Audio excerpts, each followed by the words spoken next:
কি অবাক কাণ্ড! ডাইকা ডাইকা বেচতেছে 10 টাকা কেজি, 10 টাকা কেজি। সামনে যায় দেখি সিমের বিচি। আমি তো অবাক যে 10 টাকা কেজি সিমের বিচি, এটা তো 120 টাকা করে। পরে আমি যে তাকে বললাম যে, আর কিছু কম হয় না? সিমের বিচি এলা বলতেছে, না আপা, এর চাইতে আর কম কিভাবে দেই বলেন?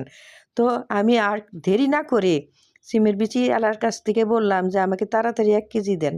কারণ কি? আমি তো মনে করছি যে সে ভুলে বুঝি 10 টাকা কেজি সিমের বিচি বিক্রি করতেছে। তাই তো তাড়াতাড়ি করে সে মনে করার আগেই আমি তার কাছ থেকে 1 কেজি সিমের বিচি নিয়ে তাড়াতাড়ি চলে আসছি। তো চলে এসে এই যে দেখেন সুন্দর করে বেছে এটাকে রেখে দিব, কালকে রান্না করব ইনশাআল্লাহ। তো এই যে দেখেন সিমের বিচিগুলি কিন্তু খুব সুন্দর।